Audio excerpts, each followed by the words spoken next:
هو ليه ثمار الليمون عندنا بيبدأ يتساقط من على الشجرة بتاعتنا؟ طيب النهاردة ان شاء الله في الفيديو ده هقول لك على حل ممتاز جدا جدا هتقضي على ظاهرة تساقط ثمار الليمون بطريقة سهلة جدا ان شاء الله بإذن الله. وهقول لك كام حاجة كده مع بعض على السريع هتقضي بيها على جميع المشاكل اللي بتواجهك في شجرة الليمون. طيب تعالوا مع بعض نشرح بطريقة عملية. بسم الله مع بعض كده. اول حاجة يا جماعة، التساقط عندنا لما بيكون حجم الليمونه صغير جدا بالشكل ده كده او بالحجم ده، يا دوبك عقدت بقى لها مثلا شهر او بقى لها مثلا 25 يوم، فالحجم ده صغير بتبدا الليمونه عندي تسقط. طيب ده بسبب ايه يا جماعه؟ ده بيكون بسبب عدم الانتظام في الري، يعني انا ما برويش بانتظام او بمعنى اصح بعطش الشجره عندي. تمام، يبقى هنا لازم انتظم في الري، لازم اهتم بشجره الليمون، ما اخليش التربه بتاعتها تجيف في جفاف كامل. دي اول حاجه. تاني حاجه يا جماعه، المشكلة التانية اللي بتواجه ناس كتير جدا والليمون بدأ ينضج، فبالتالي بيجيله إصابة حشرية وهي ذبابة الفاكهة. ذبابة الفاكهة يا جماعة كفيلة إنها تقضي على المحصول عندك في شجرة الليمون كله، فبالتالي لازم نكافحها ونتخلص منها لأنها بتحط البيض بتاعها أو بتحط الدود بتاعها داخل الليمونة. فدي مرحلة أولى. المرحلة التانية بتاعتها إيه يا جماعة؟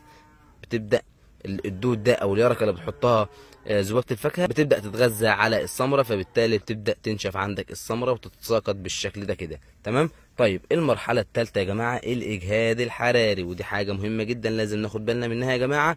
الحر الشديد، الحر الشديد بكرر كمان، الحر الشديد ما نرشش على الاوراق بتاعه اشجار ليمون ميه. لازم يا جماعه لو احنا هنرش الميه على اشجار الليمون بتاعتنا لازم يكون في وقت المساء او مثلا في الصباح الباكر، مفيش مشكله خالص، لكن ما نرشش على الاوراق بتاعتنا في اشجار الليمون وهي الشمس طالعه او شديده على شجره الليمون عندنا. تمام. طيب في حاجه كمان لازم ناخد بالنا منها، حاليا لازم نبدا نرش مبيد حشري لاشجار الليمون. قلت في فيديو سابق وبقول النهارده بكرر عليكم يا جماعه اهو، لازم نرش مبيد حشري في الفتره اللي احنا فيها دي، لان الفتره دي بتنشط فيها الحشرات جدا جدا بالنسبه لاشجار الليمون. لو انت مش قادر تجيب مثلا مبيد حشري او ما انتش عارف اسم مبيد حشري، هقول لك على اسم مبيد حشري، استخدم ميلاسيون او موزبلان، هتقضي على الحشرات تماما. طيب الطريقه الثانيه يا جماعه ان احنا نرش الاشجار بتاعتنا بخل. خل الطعام يا جماعه، الخل الابيض، خل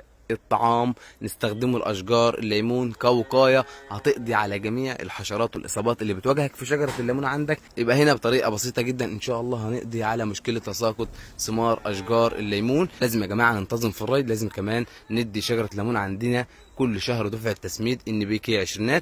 لازم كمان يا جماعه نرش اشجار الليمون عندنا عشان ما نلاقيش اي اصابات حشريه ولا فطريه في اشجار الليمون عندنا. وان شاء الله موسم مبارك على حضراتكم، جمعه طيبه، دمتم في رعايه الله وامنه، والسلام عليكم ورحمه الله وبركاته.